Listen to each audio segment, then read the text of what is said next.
Hello everyone, कैसे हैं आप सब। मेरा नाम वैभव कौशिक है और आप सभी जुड़ चुके हैं संस्कृति आईएएस के यूट्यूब प्लेटफॉर्म पर। आज हम बात करने वाले हैं एक ऐसे ऐप की जहां पर आप अपने पसंदीदा टीचर से जिस आवाज़ में पढ़ना चाहते हैं, जिस स्टाइल में पढ़ना चाहते हैं, अब आप पढ़ पाएंगे। क्यों? क्योंकि शिक्षा के क्षेत्र में जिस चीज़ की हम जिक्र हमेशा से करते आए हैं वो अब पूरी हो रही है। शिक्षा के क्षेत्र में एआई अपनी दस्तक दे रहा है। अब पढ़ाई के लिए एआई प्रॉपर एक अलग प्लेटफॉर्म यहाँ पे तैयार कर रहा है। और ये कौन कर रहा है? ये आईआईटी मद्रास के पूरे स्टूडेंट्स, वहाँ के जो स्कॉलर्स हैं, उन्होंने द्वारा ये तैयार किया गया है। अब यहाँ पर इस पूरे ऐप के बारे में जानेंगे, यहाँ पे क्या क्या चीज़ें मिलेंगी उसके बारे में जानेंगे और किस तरीके से ये काम करेगा उस पर भी बात करेंगे। तो जो लोग हमसे पहली बार जुड़ रहे हैं वो हमारे चैनल को सब्सक्राइब करें और बढ़िया न्यूज़ के लिए ऐसे ही हमसे जुड़े रहें। चलिए बात करते हैं यहाँ पर कि शिक्षा के क्षेत्र में अब यूपीआई जैसी क्रांति होगी। आप सभी ने यूपीआई के बारे में बहुत बार सुना भी होगा, यूपीआई को यूज़ भी किया होगा। यूपीआई मतलब जब हम पेमेंट कर रहे होते हैं तो हर किसी के फ़ोन में आज की डेट में यूपीआई सिस्टम ज़रूर होगा ही होगा। क्यों? क्योंकि वो अपने फ़ोन से किसी ना किसी को पेटीएम कर रहा होता है, फ़ोन पे कर रहा होता है, भीम से पैसा भेज रहा होता है, गूगल पे से पैसा भेज रहा होता है। तो यहाँ पर वो यूपीआई यूज़ कर रहा है। अब बिल्कुल सेम उसी तरीके से एक ऐप यहाँ पे बनाई जा रही है पढ़ाई के लिए। जब आप बात करते हैं पेमेंट स्ट्रोक के बारे में तो यहाँ पर आपको यूपीआई दिखाई देता है। अब वैसा ही पढ़ाई के लिए हमें क्या दिखाई देगा? बोधन ऐप दिखाई देगा। क्या दिखाई देगा भाई? बोधन ऐप दिखाई देगा, जो कि एजुकेशनल स्टॉक रखेगा। मतलब जैसे मैं यहाँ संस्कृति आईएएस में पढ़ाता हूँ, अगर आपको किसी और टीचर के पढ़ाया हुआ अच्छा लगता है तो वो अपने प्लेटफॉर्म पे पढ़ाते हैं। अगर जैसे अलग सर हैं वो अपने प्लेटफॉर्म पे पढ़ाते हैं। अब आपको अलग अलग जाने की ज़रूरत नहीं है। आप सीधे क्या डाउनलोड करेंगे? बोधन ऐप डाउनलोड करेंगे, बोधन एआई ऐप डाउनलोड करेंगे और वहीं पर सारे टीचर्स को आप पा लेंगे। मतलब आपको यूपीआई जैसा मसला यहाँ पर भी बोधन एआई पर भी मिल जाएगा। तो यही चीज़ यहाँ पे आपको ध्यान रखनी है कि भारत बोधन एआई स्टैक क्या है कि सारे जितने भी टीचर्स हैं उनको एक ही जगह पर, एक ही प्लेटफॉर्म पर डिजिटल रूप में आप तक पहुंचा देगा। दूसरा, यहाँ पर समानता किससे दिख रही है? यूपीआई से दिख रही है, क्योंकि यूपीआई भी सारे जो प्लेटफॉर्म्स है, गूगल पे, भीम पे और फोन पे, इन सबको एक साथ ले आता है। अब लक्ष्य क्या है? लक्ष्य है कि टीचर सबके लिए उपलब्ध नहीं है, लेकिन इस ऐप के माध्यम से सारे टीचर उस बच्चे के लिए उपलब्ध हो जाएंगे, वो पढ़ सकता है। अब यहाँ पे बोधन एआई क्या करेगा, जो कि मैंने अभी हाल फिलहाल में बताया कि भाई एक साथ उन सभी टीचरों को ले आएगा। दूसरा, अगर आपको किसी टीचर का स्टाइल अच्छा लगता है कि भाई मुझे इस टीचर का ये तरीका बढ़िया लगता है, तो जैसे अरुण सर हैं, इकोनॉमिक्स बढ़िया तरीके से पढ़ाते हैं, तो उन्हीं की आवाज़ में आप और जो एआई की वीडियोस हैं उनको सुन सकते हैं।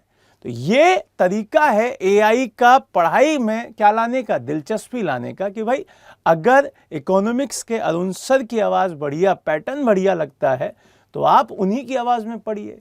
जैसे मेरा अगर तरीका कुछ बच्चों को अच्छा लगता होगा, ज्योग्राफी पढ़ते समय उनको अच्छा लगता होगा, तो हो सकता है वो वैभव सर की वीडियो को उसी पैटर्न पे देखना पसंद करें। तो ये सब कुछ अब बोधन एआई की मदद से हो जाएगा। दूसरा, यहाँ पर आप सवाल पूछते ही जवाब हाजिर होंगे, कस्टमाइज्ड लर्निंग यहाँ पर दिखाई देगी। अब जैसे कि आपने देखा होगा कि वन वे नहीं होगा, आपने कोई चीज़ दी तो ऐसा नहीं है कि वन वे है, वहाँ से रिप्लाई आएगा, फिर आप पूछेंगे तो फिर रिप्लाई आएगा। तो ये सारी चीज़ें इसमें रखी गई हैं, कस्टमाइज ऐसे किया गया है कि आप अगर कोई इनपुट देते हैं, प्रोसेस होगा, फिर आपको ऑडियो में और वीडियो में आउटपुट मिल जाएंगे और हर सवाल का जवाब मिलेगा। ये भी इंपॉर्टेंट बात है। दूसरी बात, यहाँ पे एक उदाहरण दिया जाए, जैसे कि 12th क्लास का कोई छात्र है, उसने कोई भी ऑप्टिक्स का टॉपिक लिया, अब उसे कोई टॉपिक नहीं समझ में आ रहा है, तो उसने कई सारे टीचर्स को देखा और उनका कोई पैटर्न उसे अच्छा लगा कि भाई ये ऐसा अच्छा लग रहा है, तो वो ऑप्टिक्स उन्हीं के पैटर्न से समझ सकता है। तो उससे क्या होगा, उससे वो टॉपिक इजीली समझ पाएगा, उससे उसकी रुचि बढ़ेगी, उसे क्लियर होगा। तो ये सारा यहाँ से अब इजी वे में आप तक पहुँचाया जाएगा। इसको किसने तैयार किया है, तो इसे IIT मद्रास ने यहाँ पर इस पर काम किया है। उन्होंने ही इसके पूरे के पूरे फीचरिंग को तैयार किया है। ये सारा का सारा श्रेय किसको जाता है, IIT मद्रास को। सेंटर फॉर एक्सीलेंस शिक्षा मंत्रालय ने IIT मद्रास में AI इन एजुकेशन के लिए एक विशेष केंद्र स्थापित किया गया है। तो ये भी आपको ध्यान रखना है कि सरकार और IIT मद्रास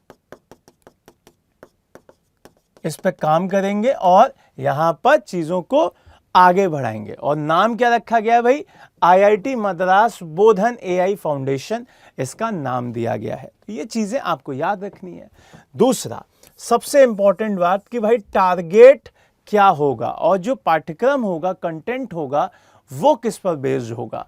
तो यहाँ पे जो सोर्सेज लिए जाएंगे वो NCERT, जो कि सबसे मेन किताब मानी जाती है पढ़ाई के लिए, तो NCERT और सभी राज्य बोर्डों की जो पाठ्य पुस्तक है वो इस प्लेटफॉर्म पर मिल जाएगी।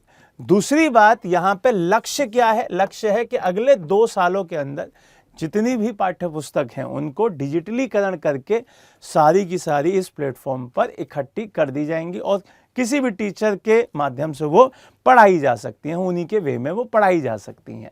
अब यहाँ पे क्लासरूम से रिसर्च लैब तक इसका दायरा कैसा होगा ये भी समझ लीजिए। तो यहाँ पे स्कूली शिक्षा में बोर्ड परीक्षाओं और क्लासरूम लर्निंग के लिए इसका यूज़ किया जाएगा, हायर एजुकेशन में इसका यूज़ किया जाएगा, रिसर्च में इसका यूज़ किया जाएगा और प्रतियोगी परीक्षाओं में, जैसा कि हम लोग UPSC की तैयारी कराते हैं, PCS की तैयारी कराते हैं, वनडे की तैयारी कराते हैं, तो वहाँ पर भी इसका यूज़ आएगा। दूसरा, तकनीक की जो सफलता का प्रमाण है वो इसी से पता चलता है कि बहुत सारे लोग सिर्फ पिक्चर बनाते रह गए AI से, और यहाँ पर ऐसी ऐसी ऐप बन गई हैं जिनसे पढ़ाई अपने पसंदीदा टीचर के माध्यम से हो सकती है। तो जो तकनीक का सही पूरा का पूरा यूज़ है उसको लीजिए। इस बार के बजट में खुद AI का जिक्र इतनी बार आया कि आप सोच भी नहीं सकते कि आपके एग्ज़ाम के लिए कितना इम्पोर्टेंट हो जाता है। निर्मला जी ने इस बार AI को फोकस में रखा, उन्होंने AI टेक्नोलॉजी को प्रमोट करने की बात कही और देखिए बजट के कुछ ही दिनों में यहाँ पर इतना बड़ा अचीवमेंट इंडिया ने आगे रख दिया आप सबके। तो ये चीज़ें बहुत इंपॉर्टेंट हो जाती हैं। यहाँ पे राष्ट्रीय शिक्षा नीति की भी बात कर लीजिए, जो नेशनल एजुकेशन पॉलिसी 2020 है, उसमें भी ये कहा गया था कि जो पढ़ाई है उसको हम डिजिटल लेवल पे कराएंगे, डिजिटल लेवल को वहाँ पे बढ़ाएंगे। तो ये चीज़ अब आपको समझनी होगी कि आज की डेट में अगर आप डिजिटल एजुकेशन पर फोकस नहीं कर रहे हैं, AI पे फोकस नहीं कर रहे हैं, तो आप समाज से पीछे रह जाएंगे, आप एजुकेशन सिस्टम में पीछे रह जाएंगे। तो ये चीज़ें आपको ध्यान रखनी है। लास्ट में यही है कि यह एक नई शुरुआत है जो कि 12 फरवरी से हो जाएगा और पूरा का पूरा मसला आपको ध्यान रखना है कि भाई अब नई दिल्ली, बाकी का दूसरी जगह, जो जो टीचर्स बढ़िया बढ़िया आपको लगते हैं उनको देखिए, उनकी आवाज़ वगैरह जो आपको पसंद आती है उन सभी को आप एक ही जगह पर बढ़िया से पढ़ लीजिए। बस इसका लक्ष्य यही है कि आप पढ़ाई करें, आप फोकस करें अपनी शिक्षा पर, आप फोकस करें अपनी एजुकेशन पर, आप फोकस करें अपने भविष्य पर। हम भी आपके भविष्य को उज्जवल बनाने के लिए ऐसे ही बढ़िया बढ़िया टॉपिक्स लेके आते रहेंगे। जो लोग हमसे पहली बार जुड़ रहे हैं हमारे चैनल को सब्सक्राइब करें। जय हिंद, जय भारत।